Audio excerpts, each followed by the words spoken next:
Today I am continuing my reading from the book called My Conversation with the Poor Souls. This is the diary of Princess Eugenie von der Leyen.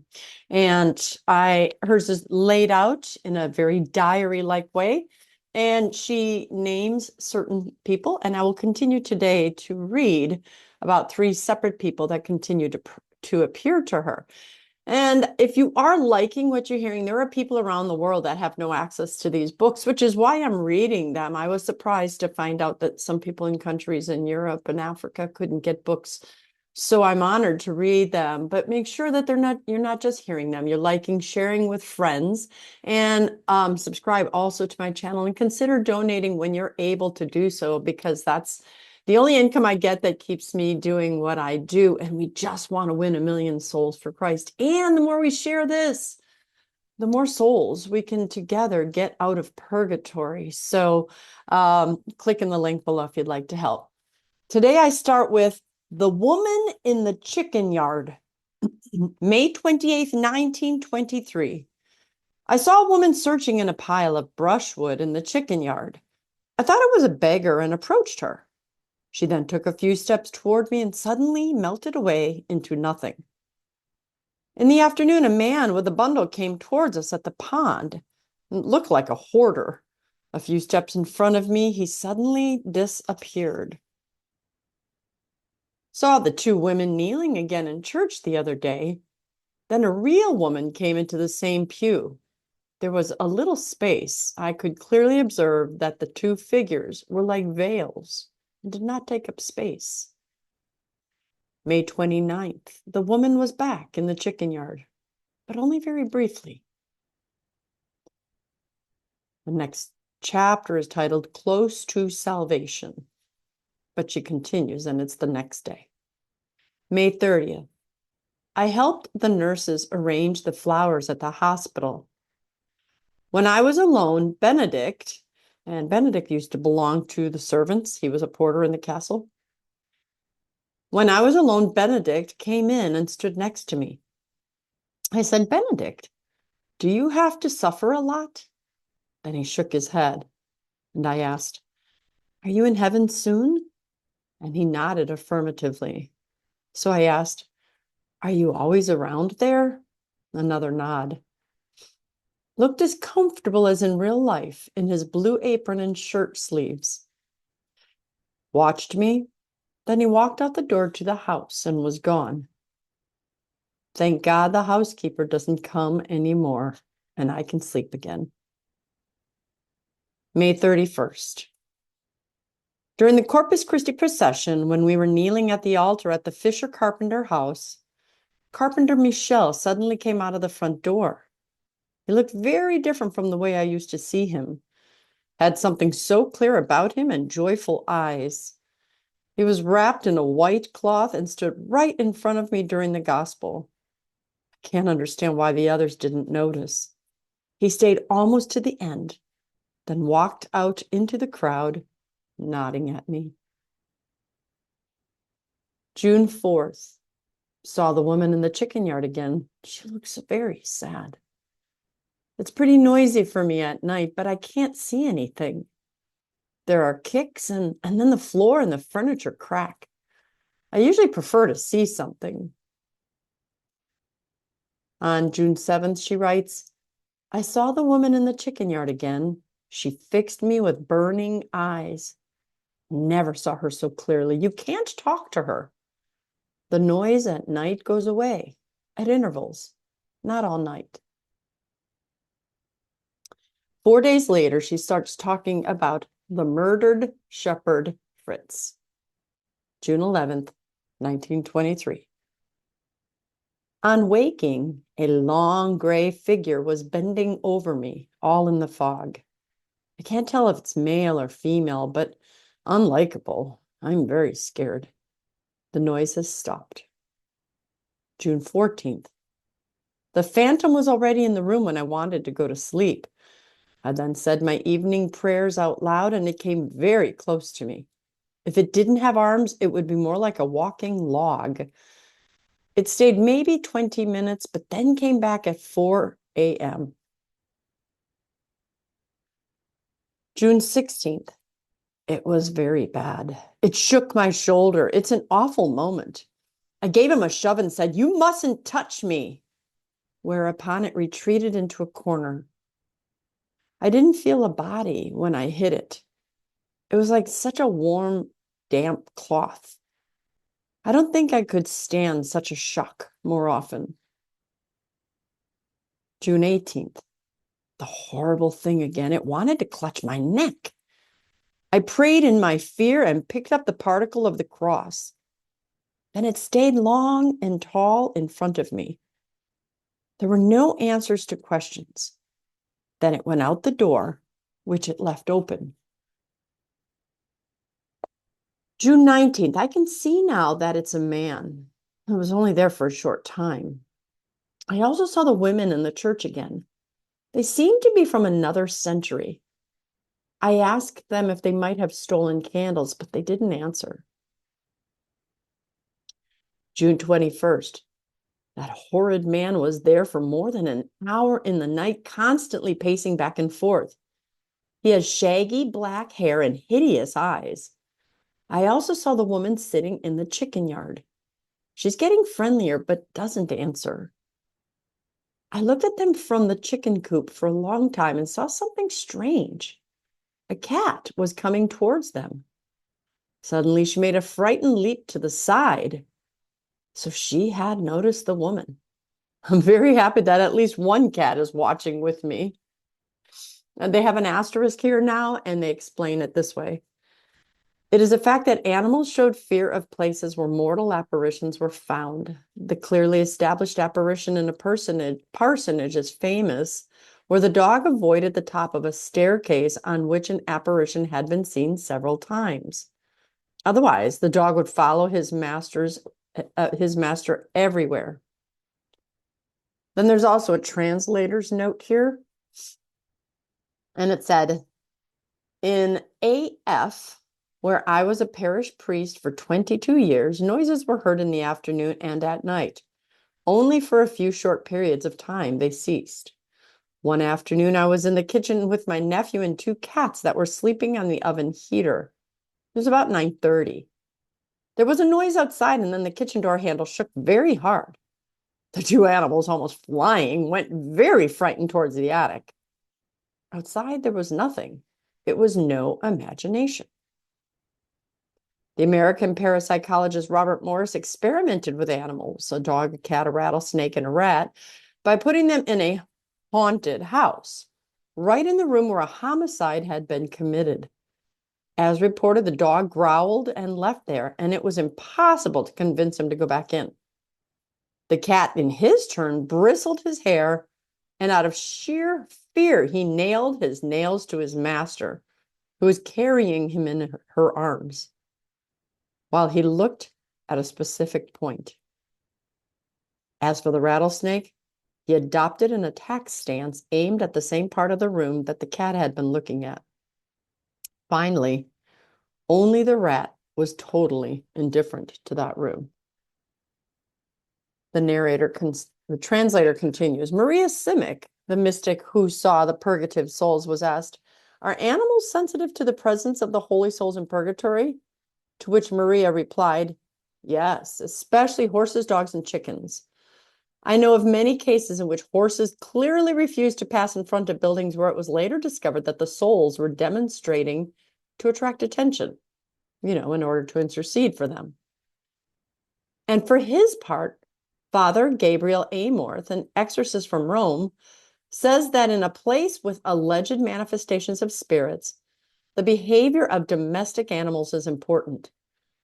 It often happens that when we have the impression that someone is in our own room, the cat or the dog keeps its gaze fixed on a certain point. And they may perhaps flee in terror as if the mysterious being were approaching them.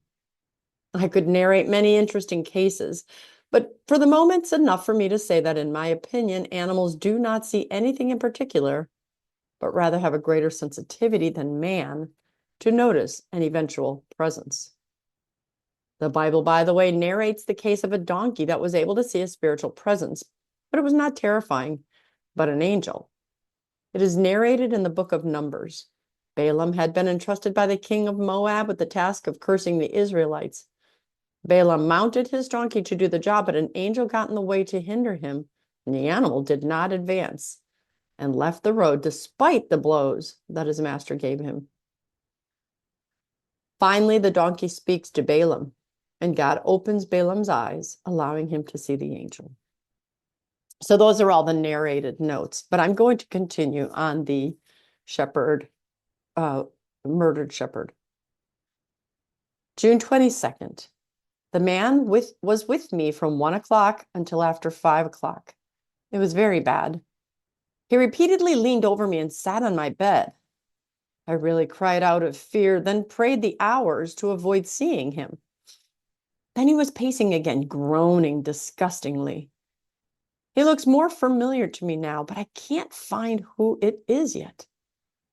I've become very cowardly. It takes effort to decide to go to my room in the evening, but I can usually fall asleep quite well. June 24th. He came back and grabbed my shoulder. I said, "Tell me what you want and then don't come anymore." No answer.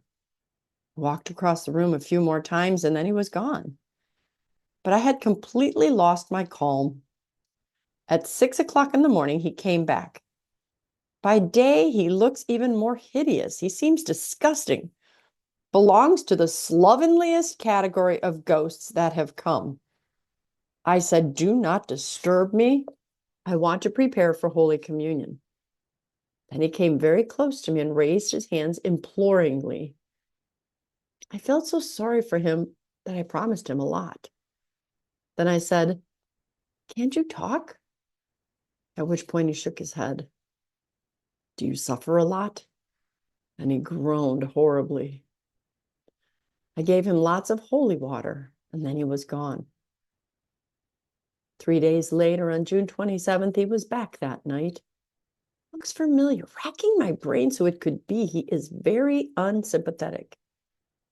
The next day, June 28th, once again, I also saw the two women in the church.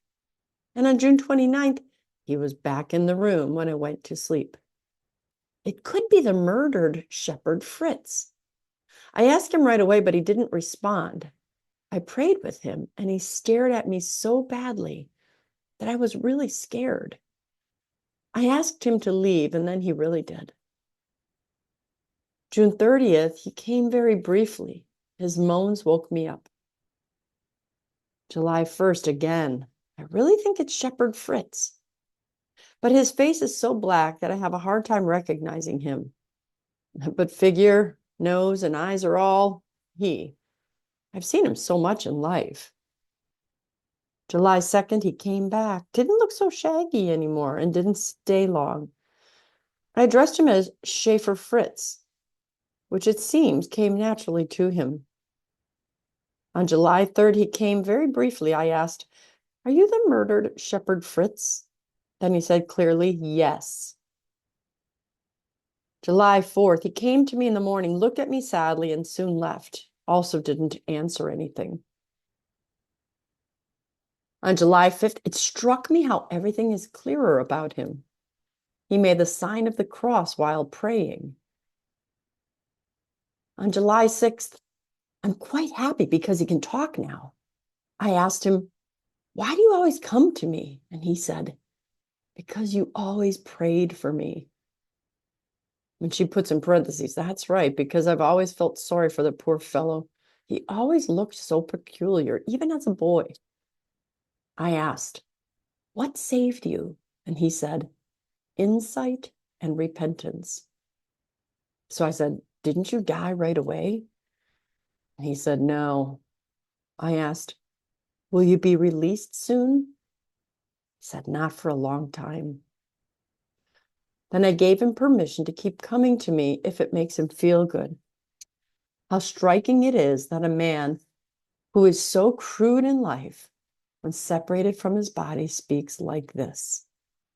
Now I am no longer afraid of him. I just want to help him to the best of my ability. How merciful is the dear God. There's an asterisk here, and it says, Pastor Sebastian Wieser remarks, the behavior of this apparition is like the echo of earthly life. I knew Shepherd Fritz well. He was a buck in the parish. No one would be interested in describing him. Here it is only because the saying, like the tree falls, so it lies, shows itself clearly. Furthermore, because it really shows the greatness of God's mercy, in the church he rarely showed himself. He had an only son who, as a sneak and liar, already caused a stir at school and caused his superiors a lot of annoyance. If the boy had to be punished at school, the old man pulled out all the stops in his outrage at the teacher and the pastor. I prophesied to him that he would be beaten again by his only son. As this one son was 17 years old, tall and strong, he shackled his father at midnight and was then sentenced to death. As a victim of a family tragedy, Shepherd Fritz entered the afterlife. No one knew if he died immediately or if he came to again. The latter seems to have been the case. The murderer knocked him down in the barn and left him to his fate. The body was only discovered in the morning hours. Now he's coming back dead with shaggy black hair and hideous eyes, unrecognizable until June 27th. From then on, his picture becomes clearer, and on July 6th, he says that he wasn't dead straight away, that insight and repentance saved him from damnation. We should all take that into consideration. On July 8th, he came very briefly. July 9th, he came at 6 o'clock and gave me a nudge on the shoulder, waking me up. Otherwise, I would have overslept. I said to him, "Do you care so much that I go to Holy Mass?" And he said, "You can help me a lot." July 11th, very briefly. July 12th, we prayed together. Then I said, "What do you have to suffer?" And he said, "I'm on fire." Then he came towards me, and before I could fight back, he pressed a finger on my hand.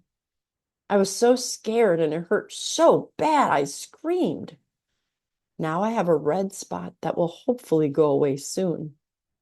It's a very special feeling to have this visible sign from the other world. Before I end, there's one more asterisk, and it says, there are several published books that poor souls have burn marks. There are several published books that poor souls have burn marks into. A prayer book is famous in which a hand has burned through many leaves.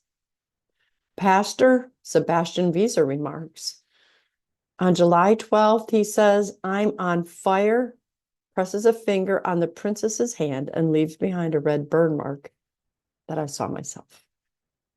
I think that's enough for today. I don't know about you, but it's causing me to ponder how merciful God is and yet how just he is.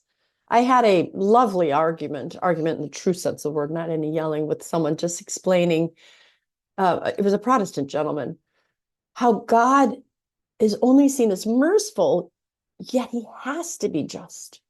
We seem to imbalance the two of them. We ask God to forgive us and he will forgive us. That's his mercy, because we broke the window with our bat and our ball, as we've heard in the example. But God's justice demands that someone still fix the broken window. These examples are helping me to see just how whatever we've done in our lives have an equal punishment in purgatory, unless, of course, we've made our reparation here on earth. And it has been said that it's better to make a reparation on earth because there's no suffering greater than that in purgatory. Of course, of those who are saved, there's way greater punishment in hell. How is this helping you? I'd love to hear your comments. Please like, share, and subscribe. And as always, I'm Dr. Christine Bacon. Thanks for watching this Bacon Bit. As always, remember to live your life sunny side up.